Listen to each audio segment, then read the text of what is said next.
¿Cuál es el peor caso de autodestrucción que has experimentado?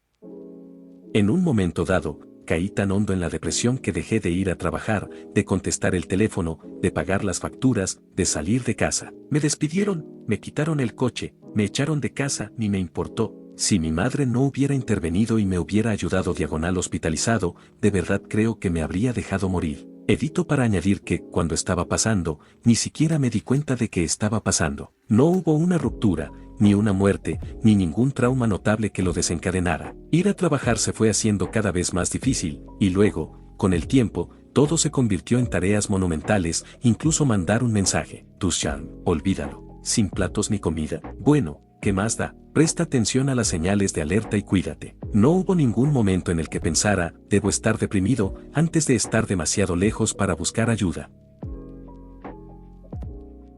Pasé un mes ingresada en una unidad de psiquiatría, hasta arriba de pastillas. Me sentí como un conejillo de indias. Al final, encontraron algo que funcionó, me dieron el alta con un programa ambulatorio y me colocaron en una residencia para adultos. Ahora he vuelto a ser una adulta completamente funcional, con mi propio piso y coche, pero sigo tomando medicación y haciendo terapia. Ahora tú, no te recomendaría la hospitalización. La única razón por la que funcionó para mí fue porque había dejado de hacer completamente las ADL, actividades de la vida diaria, y estaban todos encima mío, literalmente obligándome a hacer las cosas que se suponía que debía hacer. Pero sí te recomendaría decirle a tu terapeuta que sientes que no estás obteniendo lo que necesitas de las sesiones y cuáles son tus opciones. Hay un montón de programas ambulatorios y grupos diferentes, como la DBT, que realmente profundizan en el meollo del asunto. Tienes derecho a hablar de medicación con tu terapeuta y que te deriven a un médico que te la recete. El médico te hará preguntas y probará diferentes medicamentos. Es mucho ensayo y error. Tu médico de cabecera también es alguien a quien puedes acudir en busca de ayuda, puede orientarte e incluso empezarte con ISRS él mismo si cree que te ayudaría. No sé, no soy experta, pero estas son algunas de las cosas que aprendí en mi viaje. Incluso probé una vez la TEC, que es como una estimulación eléctrica del cerebro.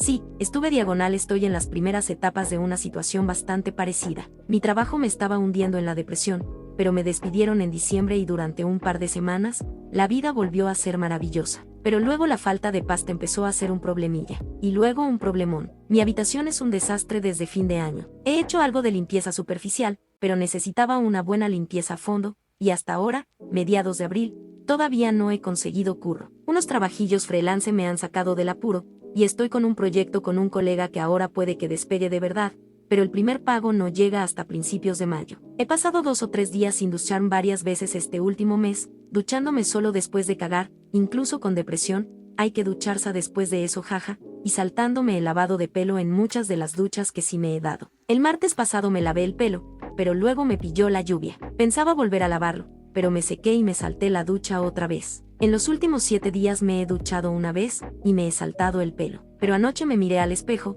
vi mi pelo largo grasiento y hecho un asco y dije basta. Me levanté hoy y me tomé mis pastillas para la depresión, por fin. Llevaban 2 semanas en la mesita, mi neurólogo me las dio para dormir, pero las estaba evitando reconocer que la depresión ha vuelto esta vez. Me he lavado el pelo, me he cepillado los dientes. Estoy lidiando con uno de los efectos secundarios de las pastillas ahora mismo, pero, las paradas en el baño algo líquidas son fáciles de gestionar si solo duran los primeros días, como pasó en 2019 con este mismo medicamento, y solo tengo que cagar cada 2 a 3 días, así que está bien. Además, siempre me ducho después de ir al baño, así que genial. Segunda ducha del día al caer. Solo me quedan 2 cosas por hacer hoy: limpiar de verdad mi habitación y mandar currículums. Creo que voy a volver a dejar para mañana lo de los currículums, haré lo que pueda, pero la habitación tiene que estar limpia hoy. Además, me acabo de lavar el pelo, no puedo dormir en sábanas sucias.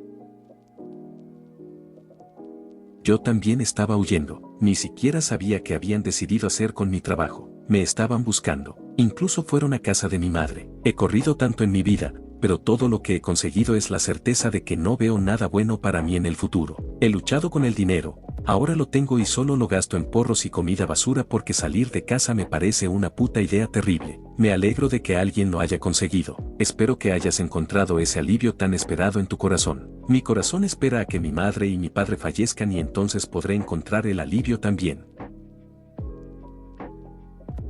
Mi mujer, Después de 2 años de matrimonio, terminó con nuestra relación con 2 intentos de suicidio, 2 agresiones hacia mí y una infidelidad para irse a vivir con un tío a su caravana. Se compró unas cuantas cabras y patos, y planea vivir sola al otro lado del país, lejos de toda su familia. Le diagnosticaron trastorno bipolar, así que supongo que está en un episodio maníaco, ya que nada de lo que hace o dice es racional o cierto, y no tiene un plan real para el futuro. Además, no tiene dinero ni nada, nunca ha trabajado más de 3 meses, nunca ha podido ahorrar dinero cuando tenía trabajo y no tiene carné de conducir. Ojalá pudiera hacer algo para ayudarla, pero hay gente que tiene que tocar fondo y querer ayuda antes de que nada cambie. Le daría dinero, pero sé que lo gastaría imprudentemente. Edith dejó la medicación y la terapia justo antes de que todo esto pasara. Luego me agredió 2 veces, la segunda fue la gota que colmó el vaso para los dos, supongo. Lo veía venir, aún así, duele muchísimo.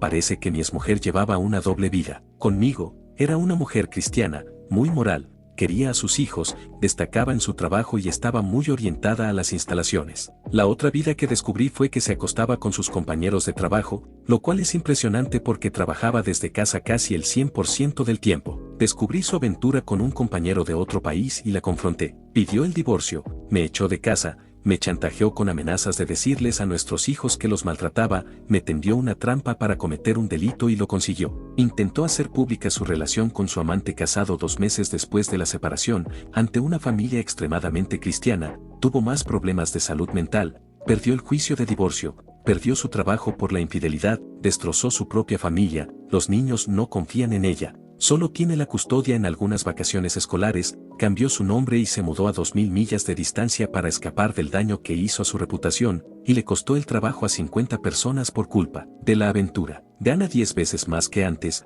pero su éxito laboral es lo único que le va bien ahora mismo. Mi padre era catedrático y escritor publicado. Heredó, creo, unos $30,000 de mi madre. Estaban divorciados cuando tenía unos 65 años. 5 años después se lo había gastado todo en putas. Se declaró en bancarrota por 3ª vez y además incumplió un contrato de trabajo que no pudo cumplir. Se suicidó. Mi madre era la que siempre lo mantenía a flote, incluso después del divorcio. Él se volvió a casar, pero la nueva esposa no le daba un toque de atención para que hiciera las cosas, así que se vino abajo. Era amiga de alguien que nunca podía dejar las cosas ir. Ella, llamémosla X, era ex amiga de mi mejor amiga actual y tuvieron una pelea por una situación cuando eran casi adultas que hizo que dejaran de hablarse. Pero incluso cuando no se hablaban, las dos decían cuánto se querían y echaban de menos la una a la otra, así que asumí que al final arreglarían las cosas y años después, por fin pude hacer que hablaran. X se negaba a seguir adelante. Incluso después de que se aclarara el aire, X seguía aprovechando cualquier oportunidad para soltar indirectas y comentarios sobre la otra persona, independientemente del contexto o la situación. Conociendo a X durante un tiempo, parecía otra situación en la que prefería mantener viva la rabia dentro de ella en lugar de seguir adelante y ser amiga de la persona a la que decía querer. No estoy segura si era miedo a que volviera a pasar o qué, pero siempre fue una tendencia autodestructiva que veía en ella. Me pone triste cada vez que lo pienso porque estaba bastante enamorada de X, esa es otra historia larga y complicada, y era una de las personas más inteligentes, divertidas y amables que he conocido, pero cuando se sentía perjudicada, simplemente no podía seguir adelante. En un universo diferente, hay un 100% de posibilidades de que las 3 vivamos juntas o cerca y nos juntemos todo el rato. La verdad es que probablemente aún no podría ignorarla si alguna vez me contactara. Probablemente sea bastante suave comparado con los demás. Tenía un colega en la uni. Él, yo y una chica sacamos las mejores notas del primer año, todos unos empollones. En segundo curso, él descubrió sitios en la ciudad que organizaban noches largas, básicamente, jugar toda la noche por 4 duros. Empezó a ir a esas noches largas cada vez que podía, incluso 2 noches seguidas. 7 años después, yo y todos los tíos de nuestro grupo de amigos tenemos trabajos bastante bien pagados, todos acabamos siendo desarrolladores de software. Él, que en algún momento fue el más listo del grupo, trabaja en una fábrica, por el salario mínimo, dejó de cuidarse y está muy gordo, y huele fatal. Además, últimamente ha empezado a hablar mal de las mujeres y se cree la historia de los incels, aunque rara vez lo dice abiertamente, así que no es tan malo. Últimamente, en los últimos años, cada vez que nos vemos solo habla de videojuegos, sobre todo el de Ring y WoW, juega a diario, casi sin dormir. La obsesión por los videojuegos lo destrozó. Acabo de romper con alguien que había perdido a su padre y empezó a autodestruirse lentamente. Se aisló mucho y solo dependía de mí para que la apoyara, mientras yo le rogaba que buscara ayuda, terapia y que involucrara a su familia. Habíamos pasado juntos cosas terribles y empezamos a construir estabilidad y una vida, pero se enfadó y rompió conmigo en un ataque de rabia, luego se autolesionó delante de mí y se ingresó a un centro de salud mental. Cuando confirmé que la relación había terminado y que yo no podía recuperarme de eso, específicamente, en mis límites estaba que la autolesión delante de mí era algo que consideraba abusivo, y ella ya había roto conmigo unos meses antes, donde reiteré que no podría soportar el sube y baja otra vez. En cuanto rompí con ella, volvió a la comunidad kinky y empezó a buscar parejas. Yo había dejado de salir con ella y pausé la dinámica 24/7 porque estaba preocupado por su seguridad y su capacidad para controlar su bajón. No estoy seguro de cómo planea practicar el consentimiento o la sumisión responsablemente si no tiene autocontrol ahora mismo,